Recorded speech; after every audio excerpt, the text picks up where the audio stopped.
அமெரிக்கில் செய்திருக்கக்கூடிய 5 தவறுகள் இப்போ நம்ம நாட்டில் தயாரிக்கக்கூடிய ஏம்கா போர் விமானத்திற்கு மிகப்பெரிய பாடமாக அமைஞ்சிருக்கு. அதை பற்றி மிக எளிமையாக பார்க்கலாம். First, low operational readiness. அதாவது நம்மக்கிட்ட ஒரு 100 போர் விமானங்கள் இருக்குன்னா அதில் எத்தனை போர் விமானங்கள் ஒரு போர்க்காலத்தில் ஒரு மிஷனுக்கு நம்மளால் எஃபிஷியண்ட்டாக பயன்படுத்த முடியுங்கிறது தான் ஆப்ரேஷனல் ரெடினஸ். இதில் நம்ம இப்போ உதாரணத்துக்கு ஒரு 100 F-35 போர் விமானங்கள் வச்சிருக்கோம் அப்படின்னா வெறும் 44 போர் விமானங்கள் மட்டும் தான் நம்ம எஃபிஷியண்ட்டாக ஒரு மிஷனுக்கு பயன்படுத்த முடியும். மீதி இருக்கக்கூடிய 66 போர் விமானங்கள் எப்பவுமே மெயின்டெனன்ஸில் தான் இருக்குங்கிறது தெரிய வந்திருக்கு. இதுக்கான காரணம் என்னன்னு பார்த்தீங்கன்னா ஸ்பேர் பார்ட்ஸ் பஞ்சாயத்து.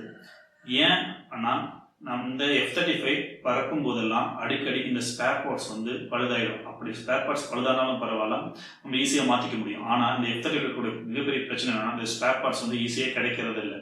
அப்படி கிடைக்காதனால இந்த F-35 பல நாட்கள் மெயின்டெனன்ஸ்லேயே இருக்க வேண்டிய சூழ்நிலை இருக்குது.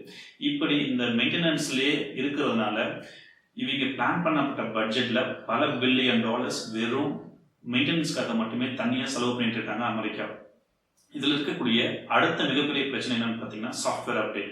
இப்போ நம்ம மொபைலுக்கு எப்படி ஒவ்வொரு குறிப்பிட்ட நாட்களுக்கு ஒரு முறை நம்ம சாஃப்ட்வேர்ஸ் அப்டேட் ஆகுதோ அதே மாதிரி ஒவ்வொரு மிஷினுக்கு ஏற்ற மாதிரி இந்த F-35 போர் விமானங்கள்லையும் சாஃப்ட்வேர் அப்டேட் பண்ணுவாங்க. இப்படி அப்டேட் பண்ணுறப்போ என்ன நடக்குதுன்னா அந்த அப்டேட்லேயும் பல பக்ஸ் இருக்குது. அது மட்டும் இல்லாமல் இந்த சாஃப்ட்வேர் அப்டேட்லேயும் மிகப்பெரிய டிலேஸ் இருக்கிறதுனால அமெரிக்காவில் கொஞ்சம் நாளைக்கு முன்னாடி எங்களுக்கு நீங்கள் முழுமையாக பக்ஸ் இல்லாமல் எப்போ இந்த சாஃப்ட்வேர் அப்டேட் பண்ணுறீங்களோ அது வரைக்கும் நாங்கள் விமானங்களை வாங்க முடியாதுன்னு சொல்லி அடம் பிடிச்சதும் நமக்கு பார்த்துருப்போம்.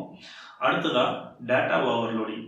இந்த டேட்டா ஓவர்லோடிங் அப்படிங்கிறது என்னென்னா இந்த F-35 போர் விமானங்களில் மிக அளவுக்கு அதிகமான சென்சார்ஸ் இருக்கும். இந்த சென்சார்ஸோட வேலை என்னென்னா அதாவது இந்த ஃபைட்டர் ஜெட்டுக்கு தேவையான தரவுகளை ஒவ்வொரு முறையும் சிஸ்டத்துக்கு கொடுத்துட்டு இருக்கிறது. ஒவ்வொரு செகண்ட்ஸுக்கும் பல ஆயிரக்கணக்கான டேட்டாஸை சென்ட் பண்ணிக்கிட்டே இருக்கும். இப்படி சென்ட் பண்ணிகிட்டே இருக்கிறதுனால இந்த சிஸ்டமால் இந்த டேட்டாஸை சரியாக ப்ராசஸ் பண்ண முடியாமல் ஹேங் ஆகிருக்கு. இப்படி ஹேங் ஆகிறதுனால 2020 ஒரு ஃபைட்டர் ஜெட்டும் கிராஷ் ஆகிருக்கு. ஸோ இதன் காரணமாக தான் நம்மளோட ஏம்கா ப்ராக்டிக்கல் ரெடி, அதாவது ஆப்ரேஷனல் ரெடினஸ் கால்குலேட் பண்ணிட்டு மெயின்டெனன்ஸும் ரொம்ப குறைவாக இருக்கணும். அப்படிங்கிறதுனால தான் இந்த F-35 நிறைய கற்றுக்கிட்டு அதில் என்னென்னலாம் நம்மளால் ரெக்டிஃபை பண்ண முடியுமோ அதெல்லாம் ரெக்டிஃபை பண்ணி நம்மளோட ஏம்கா வெளிவரும்னு சொல்லியிருக்காங்க. இது ஒரு நல்ல செய்தி. இந்த வீடியோ பற்றி நீங்கள் என்ன நினைக்கிறீங்க அப்படிங்கிற கமெண்ட் செக்ஷனில் சொல்லுங்கள். உங்களுக்கு இந்த வீடியோ பிடிச்சிருந்தா லைக் பண்ணுங்கள். அப்படியே நம்ம சேனல் சப்ஸ்கிரைப் பண்ணிக்கோங்க. நன்றி, வணக்கம்.